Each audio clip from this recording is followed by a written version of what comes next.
哦，远方那个灯很亮，那个是东西向快速道路了，下营了，从义井那边过来到这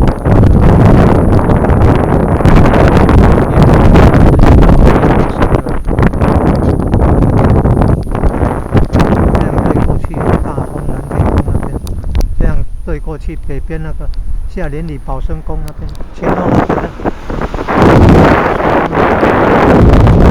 佛山高速公路更远一点，如果南乐高，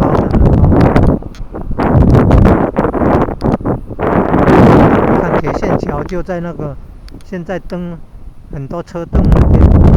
高速公路在过去车程才5分钟左右。铁线桥在清朝时代，铁线桥就是个很重要的港口，还有中马岗位，然后在南边麻豆港，哦，都是古代。那么这边看过去，